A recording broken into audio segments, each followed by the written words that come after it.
Naghainan na reklamo si Senator Risa Hontiveros sa National Bureau of Investigation laban sa mga taong responsable sa kumakalat na viral video ng dating testigo sa Senado na si Michael Maurilio na bumawi sa kanyang testimonya laban kay Pastor Apollo Kibuloy. Humingi ng tulong sa NBI si Hontiveros para matukoy kung sino ang nasa likod ng paggawa ng dalawang video ni Maurilio. Ang unahing layunin ng reklamo, alamin sino-sino ang nasa likod ng pag-produce ng video, dalawang video na ni Michael Maurilio. Dahil hanggang ngayon, wala pa ring umaamin.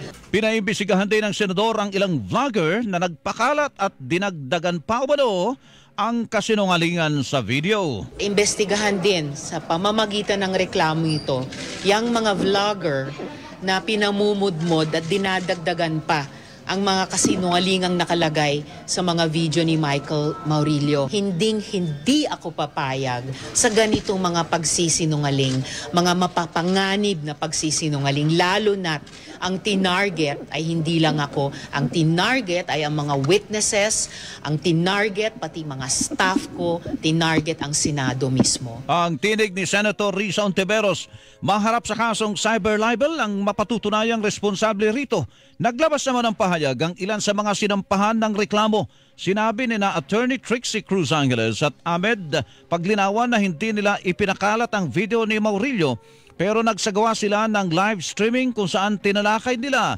ang mga sinabi ni Maurilio at para umano patas ay tinalakay din nila ang tugon ni Hontiveros. Ayon naman kay Sas Rogando Sasot, nalaman lamang niya ang tungkol sa video ni Maurilio sa GMA Integrated News at ganoon din daw dapat sa media. Sabi naman ni Joey Cruz, dapat mag-focus ang senador sa pagsagot sa mga aligasyon ni Maurilio.